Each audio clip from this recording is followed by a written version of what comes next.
Hello friends, and welcome back to the channel for war number 3 of season 44. Today we're taking on F and G. Don't think we've played these guys in quite some time. It feels like it's been a while anyway. Team today, Ascended Void returning to action along with Absorbing Man, and the King returns to Tier 1 War. Very, very happy to have the King on the war team once again. We're going to be starting off today on path number 3. And first up we have a 7-star rank 2 Killmonger here on node number 3. Now the nodes here don't really do anything for Killmonger, but we are going to go in here with King Groot just because he has access to a permanent armor break, and we can apply that pretty quickly at the start of the fight here and then turn off the reverb mechanic for the rest of the fight. Now I think I took a Killmonger in a war last season or the season before. Kind of learned my lesson with the willpower healing here. So normally I would go right up to the special 2 and go for like, the big damage here. However, this is going to be a bit of a slog fight. He has a lot of health. He's a very tanky defender.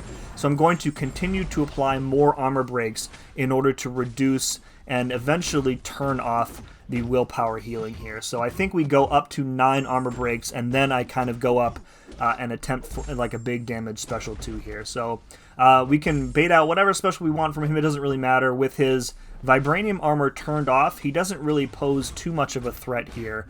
And even if we hadn't had disabled the reverb, we would have been healing up quite a bit anyways there. Alright, so we've got a bunch of Furies here. We've got the armor breaks apply. We're doing some decent damage on our basic attacks. Again, we have a challenger rating disadvantage here because this is a 7-star rank 2, so the hits won't be doing as much as we really want them to. I think I do take some stupid damage here at some point here. I think I get caught by a special 1. I don't know what happened. It was probably on me here. So we launch the special 2 as soon as our Furies trigger. That does a nice chunk of damage, and right here I think I'm trying to dex back, or I'm walking forward, and he absolutely nails me with that special 1. So it does enough damage where I do pump a potion, I think, into King Groot after this fight, but I don't think I heal him up to full, it looks like.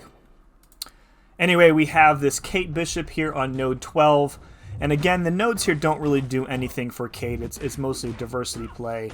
This is the second war in a row where I guess I'm late on the SP1 punish here, and she's going to trigger the repost and do a ton of damage to me here. Very frustrating, because I mentioned this in the previous war, I don't really know if it's on me or not. Maybe it's like a distance thing, where if you're too far away, you're just never going to be able to punish it properly, and you need to be like right up in her business in order to get that punishment off. So we lost about a third of our health here. We're trying to get this special 1 out of her in the corner.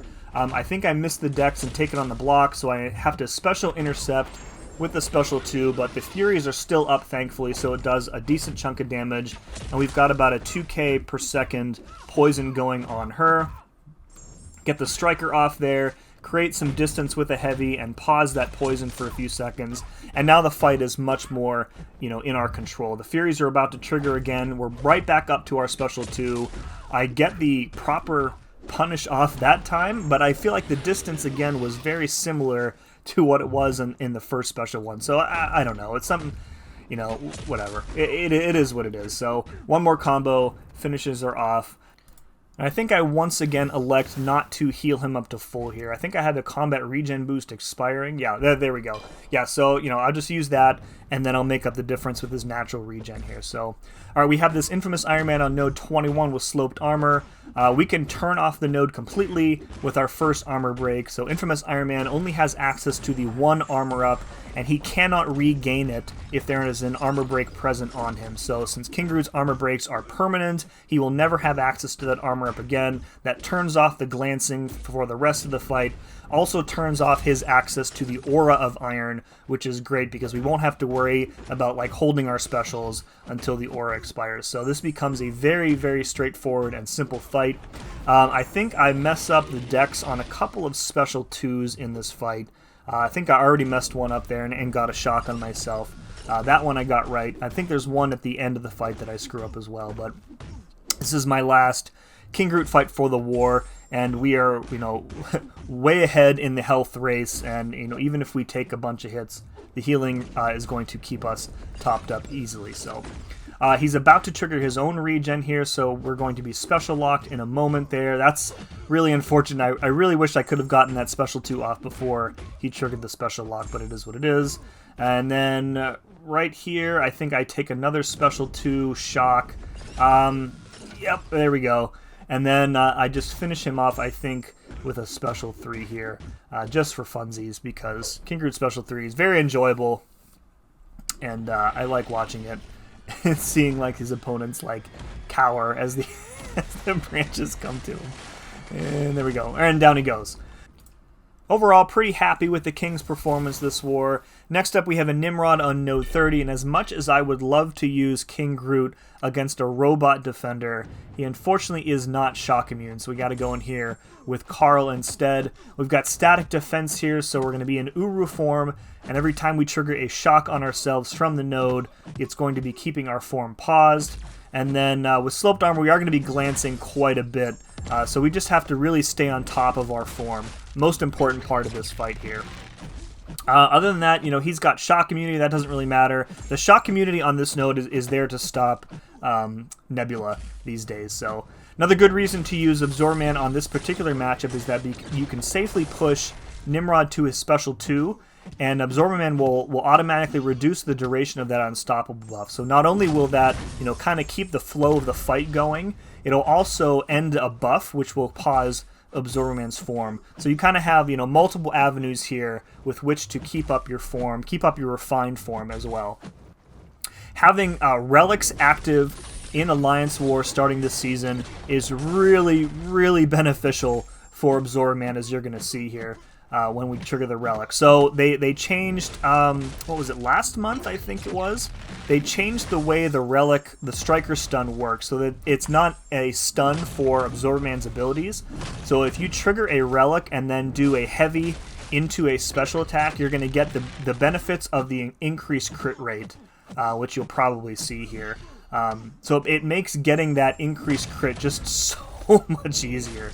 Right there, I think I forgot about the special lock there after getting a bar of power, so I expected to have access to my special one, and I messed that one up, so that's okay. We are keeping ourselves topped off via willpower from that cowardice debuff, and down he goes. Full yellow bar finish, very happy with that fight. Alright, now we're moving on to the Void portion of today's war. We have a Man-Thing on node 37. We took a Thing here in the previous war. This one's a little bit different because Man-Thing is a tactic attacker, so we're going to be triggering that Resistance is Futile node on every single hit, because every single hit is going to be placing a placebo buff and then triggering the Wither. So you're going to see like his power is pretty much constantly draining because we got the Withers up, we got the Petrifies up. So like normally without the benefit of the attacker tactic, the power gain in this fight would be like ridiculous. But you can see we're just constantly draining the power, and this fight I think takes like 47 seconds against a rank 5 Man-Thing. So absolutely just, you know, again, I said this early in the season, Void may be the best tactic attacker this season. You might argue Cassie is number 1, and I won't argue with you there, but I think Void is definitely in the discussion. Alright, next up we have a Sasquatch on 40, a little bit less health than that boss that we took last war. We have Burden of Might on this node, so we kind of have to be aware of the power drain that's going to happen when we trigger Dexterity, and then we can completely ignore High Energy Diet on this particular matchup. So, you know, parts of Void special attacks are energy damaged, but we're going to have him heal blocked, you know, immediately, pretty much, so we don't really have to worry about that. The only thing I want to kind of keep an eye on here is that slow debuff from knocking him down. You know, via specials or with heavy attacks. When he gets kind of close to where he's likely to start triggering the Wrath of Tanarak, we again want to make sure that we have as much duration on his slow debuff on him as possible. So right there, we knocked him down again. He is just about to trigger Wrath here. He's at 8 charges, it looks like. And then right during the special 2 here, he triggers it. We have the slow on him, so we are good to go. We get another knockdown to refresh that slow debuff on him, and then the fight is pretty much over. He can't heal because of his healing rate is below 0 right now, and down he goes. Very, very easy fight. Alright, moving on, we have another Kindred mini-boss on node 49 with Stunning Reflection. This is only a rank 4 Kindred. So a little bit easier than last time. This is like a 40-second fight, I think.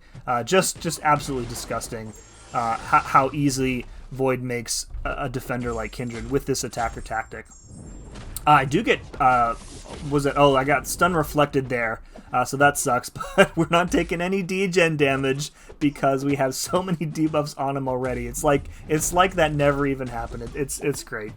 Another thing I kind of wanted to practice in this matchup was heavy countering his heavy. And I'm not sure that I actually do it here, but I know that I got caught in the previous war with that unstoppable, and I kind of wanted to avoid that. So in duels, I did kind of practice heavy countering his heavy. Doesn't look like we're going to need it here, and then he's going to die as soon as this route ends. So again, 40-second fight or so, really, really easy. Alright, last fight of the war for me is another boss. We have a rank 2 Mysterio boss. He is a tactic defender. So we've got Void in here. This is about a 1-minute fight. Again, we've got the Reed pre-fights up just for a little bit of extra damage here. I didn't expect that the Reed pre-fights were going to last the whole time because you're gonna spend a bunch of this fight kind of waiting out the reflection gas. And I think I mentioned this again in the last war, but when I was in this fight, I couldn't remember if you could counter the reflection damage by being in like an attack animation when it happens. And I think the tactic allows you to do that right now. Right there I make a mistake. I try for a silly intercept and he punches me for it, so that's the only kind of hits that we take in this fight. We've got so many debuffs up on him. He is just absolutely melting away. I think this guy has like 700,000 health here, so Striker into the heavy to trigger the slow, and then we're going to get a little bit of healing there from the power drain, but we were at pretty low power anyway, so you feel like that was a fair trade-off here. Countering the heavy there, we've got Fear the Void active, so our attack rating has increased, the damage from the debuffs is increasing. He is dexing out of those heavies very quickly. That's like the 3rd or 4th time he was able to do that in this fight. And one more special one, and then we're just going to wait him out here. No need to do anything else. And down he goes. Very, very easy fight with Void. I was telling the guys in my my battle group, I'm living my best life right now. It's always great when you can use your favorite champs in war, and they are like extremely effective as well. So this is like the best. This is like the best Alliance War season of all time. Another 8 kills for me this war, 0 deaths. And our record has improved to 3-0. I don't know that we've ever started 3-0 in SSX since I've been here. So shout out to everybody on on a job well done so far this season, and I hope we can keep it up. Folks, if you enjoyed this one, please let me know in the comments below. And as always, thank you very much for watching. We'll see you again next time.